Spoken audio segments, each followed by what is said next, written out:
Welcome back. This is George with RestoreLiberty.us, and we're with the Colerain Township Administration here talking budgets and services. And let's get down to the final topic here is what kind of out-of-the-box things can we do that will help the situation?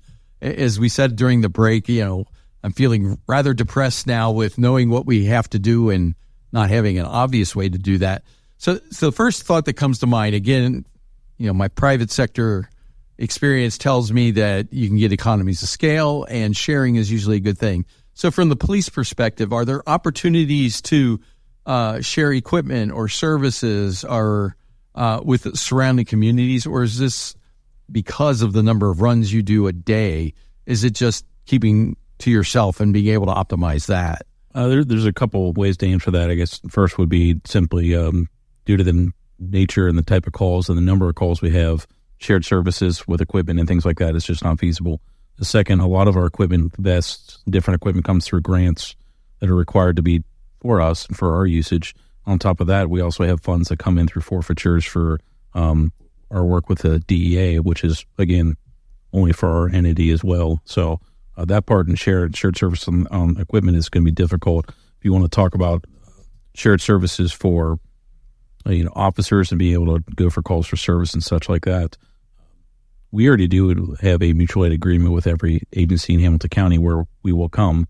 But if we look at having those calls and trying to say, okay, let's split it. You take care of some of these, we take care of some of those. Based upon the number of calls for service, I'm not too sure what agency would want to join up with us, add work to their officers instead of take away work from their officers. So you mentioned earlier we used to have a share program with Hamilton County. Now, under the current administration of Hamilton County, shared services with them is probably a bad idea. But is there an opportunity for an economy of scale if we could somehow go back to that model of having some sheriffs in the area, or is that just not going to work? That was a contract. It wasn't any sort of agreement. That was money out the door cost. And once again, that'll be a budgetary impact. So we would still have to pay for it. It doesn't save us anything. Yeah.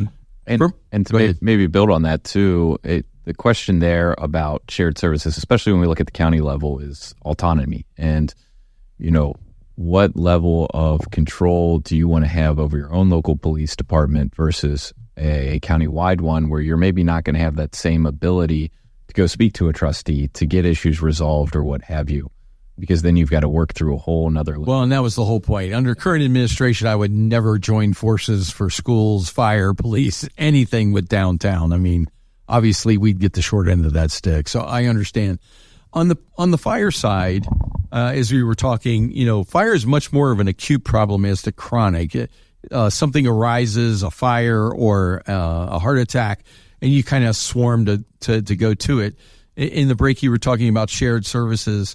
Is there an opportunity for more of that? Like you mentioned, the way equipment is shared sometime between departments. Is there any opportunity for Colerain's fire to sort of save money through sharing? Well, I think there's always an opportunity to look at that, possibility. I talked about the Fire Collaborative up in Dayton, and it's Clayton, Union, and Inglewood. And even though they maintain their own autonomy, they really took it to the next step in terms of being able to save money with capital expenses. Is that something that could happen down here? Well, I think anything's possible. It takes time, though, to build that trust and to build those arrangements. If you look at automatic and mutual aid, we already do that and have done it for years down here. I could just use an example of Heritage Park. It was a water rescue that necessitated a response from Colerain Township, Ross Township, Whitewater Township, Miami Township, the City of Harrison, the Cincinnati Fire Department, Hamilton County USAR, and the Hamilton County Police Association dive team. Holy cow. We don't have a dive team. Hamilton County Police Association dive team. We don't have a drone team. We call it County USAR drone team. We don't have the requisite number of boats to put in the water to do an effective rescue, so we call boats from other agencies. Likewise, we only have one rescue. We get a heavy rescue from the city of Cincinnati. So, we effectively share those resources to the best of our abilities. And it's a reciprocal thing. They don't just come here, or we just don't go there. We share back and forth. Something to keep in mind, EMS billing, for instance. So we generate about $2 million a year in EMS billing. That equates to about $1 million we don't have to put on a tax levy then because of that $2 million. I mean, you're leading right to where I was. In the area I live, there's a lot of senior citizens. I see EMS at least once a month, but in almost every single case, you might be able to outsource that to a private firm and just they charge the fee and, go that way. Or the opposite, like Jeff, you were talking earlier, the idea of charging a fee for that service. Is that something Medicare would cover? Is that an opportunity? Because like I said, I rarely see anything other than an EMS run in our community, at least. So I would say this, the best EMS delivery model is a fire-based EMS delivery model. All of our firefighters are cross-trained as EMTs and paramedics. They can jump from apparatus to apparatus, and I wouldn't advocate for privatizing EMS. In respect to our EMS billing, we could always bill more, but what we're subject to is reimbursement rates from commercial insurance, Medicare, and Medicaid. So, sometimes people say, well, bill more. We could bill $1 million, but if we're only being reimbursed for $100,000, that's all we're going to get. We just passed a resolution. We're going to start a cost recovery process for motor vehicle crashes for non-residents. Interstate 275, if you look at 24-hour data, 100,000 vehicles in 24 hours up and down I-275. How many of those are Colerain residents? How many of those aren't Colerain residents? And so, we feel that it's fair then to bill non-residents. I like that. Because your resources are being used on that incident.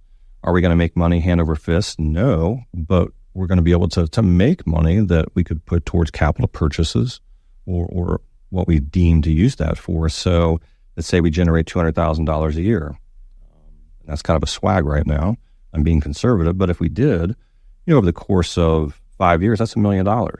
Pays for a fire truck. It pays for several ambulance remounts. So, we don't purchase new ambulances. They're about $350,000. We take our ambulances and we remount them. So what does that mean? We take the box off of a chassis and we put that box on a new chassis. So you might look at our ambulances and go, wow, they look new. Well, the chassis is, but that box could be 20 years old. So, we look at innovative ways like that, likewise to save those tax dollars. One of the fire trucks that we have was a remount as well. The body on it is a 1978 fire truck. Wow. I like that. The Habit chassis is a 1993. So, I think we've always tried to look at innovative ways to save those dollars. And unfortunately, sometimes deferred maintenance catches up with you. But, we'll see what we can do here with motor vehicle crash billing for non-residents. Okay.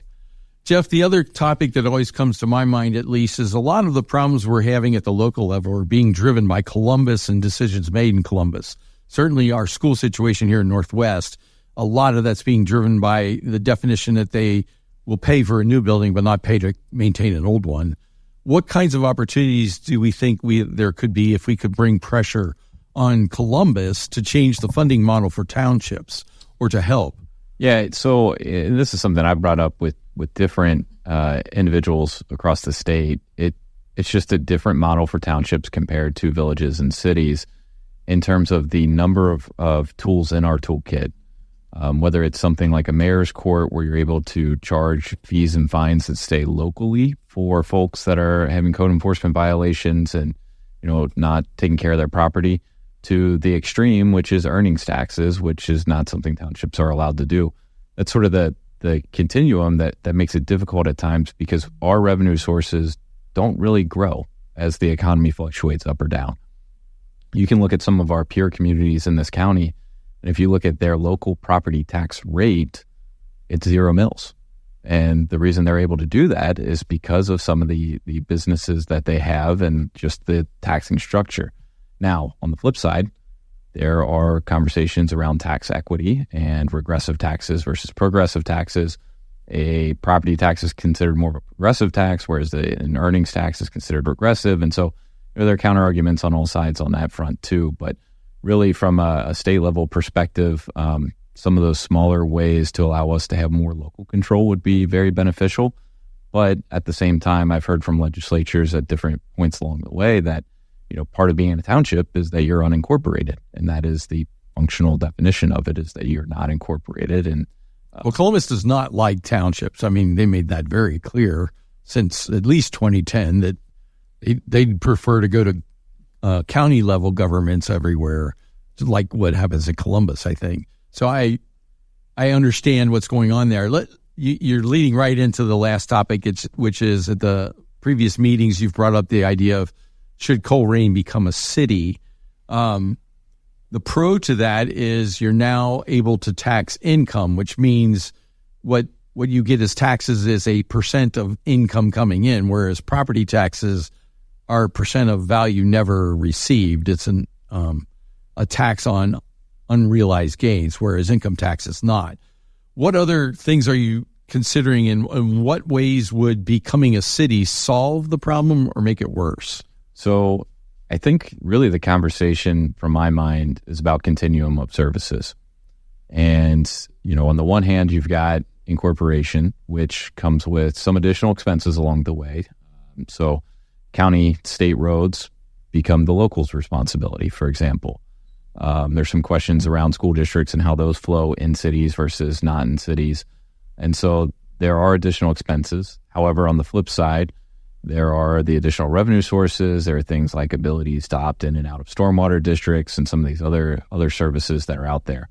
But on the very flip side of the conversation on this continuum of service is limited home rule township, which basically the state of Ohio says that townships are only required to provide 3 services, which are cemetery maintenance, fire protection, and road maintenance. And so, under a model of that, you wouldn't even have a police department in any way, shape, or form, and you would have to rely solely on the county sheriff to respond on a reactive basis. And so really, as a township, you've got to look hard at what sources are there, because any other conversation, whether it's incorporation or some other creative model, requires it to be a movement by the people, not by the township. There's no direct action we can take to say we want to become a city. Right.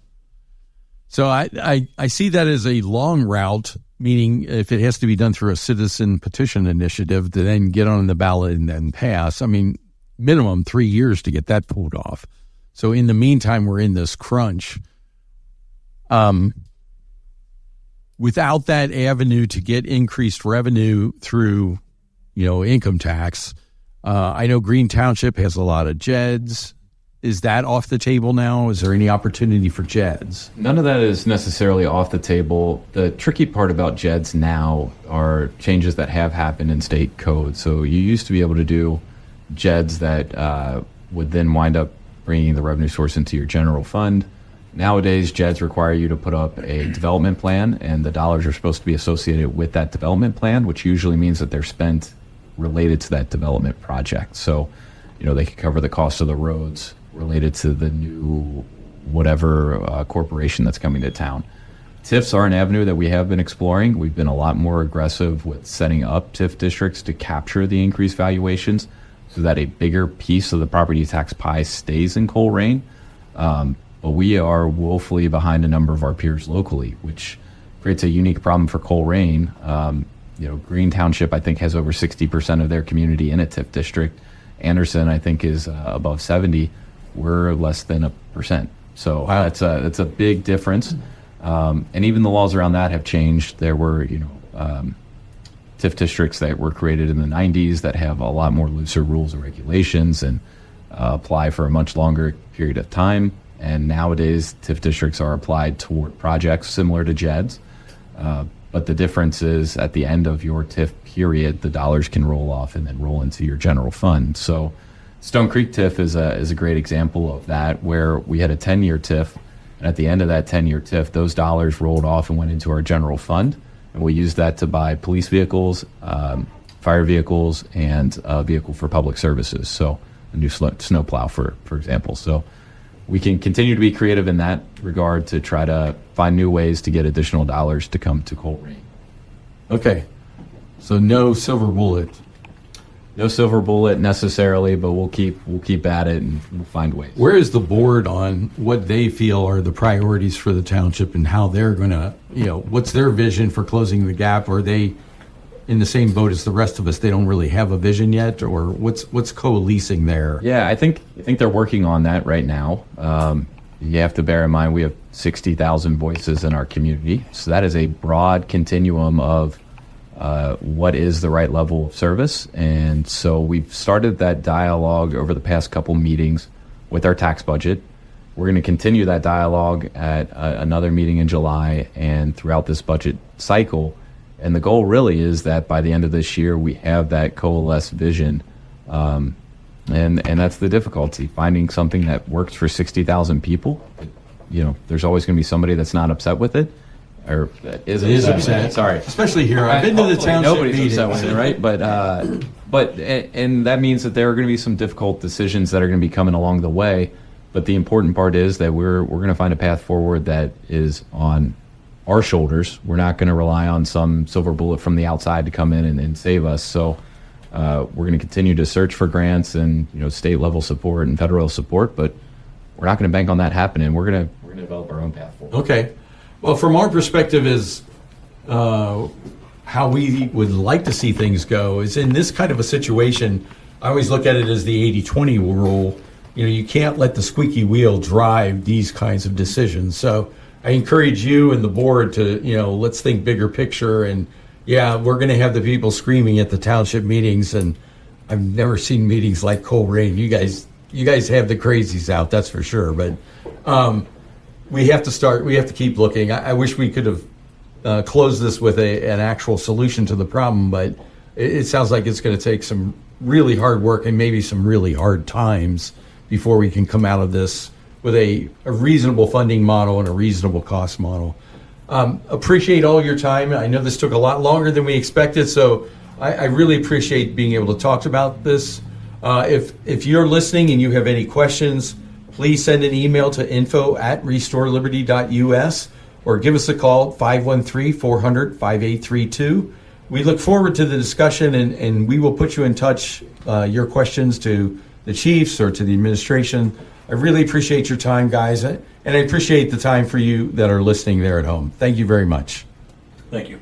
No, thank you.